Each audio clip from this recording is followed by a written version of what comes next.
Joining me in Studio B tonight is Ryan Fraser of Squid Precision, The Evolution, which reminds me of Prince and the Revolution. So my first question is, how did you get that name?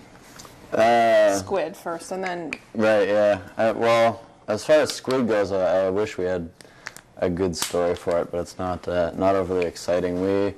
When we first started the project, obviously we needed a name. We were getting a few shows here and there. I had to call ourselves something, so we had a list of ideas, and we really just couldn't decide on one. So we just thought we'll take some time and come back to it in a few weeks. And a few weeks later, when we got back to it, Squid was the only name we could remember, so it kind of won by default. Yeah, okay. So now I know that you guys are really into pushing the envelope and really kind of trying to go as crazy as you can. Like, yeah, for sure. So what is one of the craziest ideas that you've had lately? Oh, man. For the show, and have you implemented it? I think the craziest by far was at the end in the finale number. I sort of go down and kind of spin around, kind of goofy on the floor. That sort of came about. The guys said, you know, it'd be cool if you laid down. Yeah. And I actually misunderstood what they were saying. I thought they wanted me to spin around, so I said, I don't know if I can do it, but I'll try. So did that, and that worked out. And we did that sort of in the finale number for a couple of years, and then we said, you know, we need something that, because at this point we were really playing mostly around Atlantic Canada. We hadn't branched out a whole lot, so people were sort of getting used to the spin. It was kind of, everyone knew it was coming. Yeah. So we said we need to one-up it somehow, and we don't quite know how. So talk of doing sort of a one-arm cartwheel / sort of whatever flippy thing came up, and which you did tonight after the lying on the floor and rotating on your side playing bagpipes. Like, and that's after, like, how long was the show? It's about 90 minutes, I think, the show. I'm with an intermission. And this is towards the end, and I'm just thinking, oh my God, like, I don't even know how you had any energy left at all. Yeah, I don't even know that's an energy thing. The way I learned to do it, and then it took a few months and a couple accidents, but I just kind of throw myself and plant my arm, and it usually turns out okay. But I mean, I'm used to it now, but it was definitely the stupidest idea we ever had, and it took a long time to get it perfected, if you can perfect a one-arm cartwheel with bagpipes. It's just unbelievable, the energy you guys have put into that show. Thanks. Just incredible. Really incredible.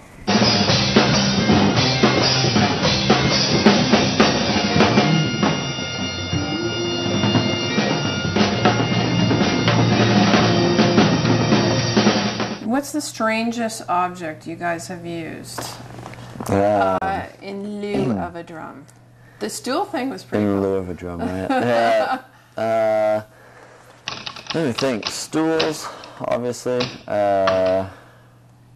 Is there anything in the works like that you want to incorporate that you haven't done yet, that you're kind of working on, that you... Well, we were down in Barbados last Canada Day in July, and there was a group down there that played on, they tuned garbage cans, so they basically sounded like tuned percussion kind of thing. You could get notes out of it, which was incredibly cool, and there's been talk of it. We're also working on a prototype for a fire stick, so we can have drumsticks that can be on fire. Yeah. And that's probably more for festivals. A lot of theaters can't do pyro anymore. So, but we need to stop burning ourselves on those before we can use them in a show. Well, that's kind of cool, like on your travels, to actually see what different cultures are doing. Yeah, absolutely. Cool. It was really neat. Barbados was a cool trip, just to see Barbados, really, and everything that people are doing down there musically and and so on. Mm-hmm. Now, how long did you guys have to practice your routines? Because you're pretty much dead on. We try to be. Synchronizing. Like, it was pretty amazing. All the flipping up with the sticks, and it was great. It's a combination of growing up doing this stuff. And obviously, a lot of practice when we were younger, because everything was, precision was definitely preached in pipe bands. And then I guess it depends how much we're performing, because when we're performing every night, obviously we don't practice. But usually leading up to a big tour, especially if we're changing aspects of the show, we take about a month or 3 weeks and kind of treat it like a 9-to-5 job, because this is all we do. We pay ourselves a yearly salary, so it's full time. So we'll go in 9 to 5. We've got a great location in a church in Dartmouth that they allow us to use, and we go in 9 to 5 and sort of run stuff and try to get it really tight. And yeah, for sure. I think we're extremely hard on ourselves in terms of getting things right. Well, you can tell, because you kind of have to, because no one wants to see a sloppy drum line. It's the whole appeal to it is that you all look quite uniform.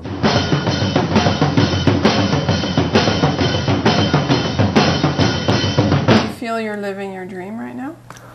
Yeah, right now we're this project is what we've focused our lives on for the past 6 years, and this is where we wanted to be with it. So obviously now we have we have sort of future goals and stuff, but definitely every now and again it's nice to sort of think 2 years ago we were so desperate to be here. It's cool to now be here.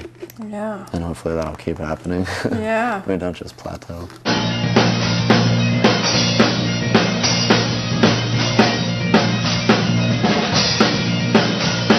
Are there any musicians who have inspired you? For sure.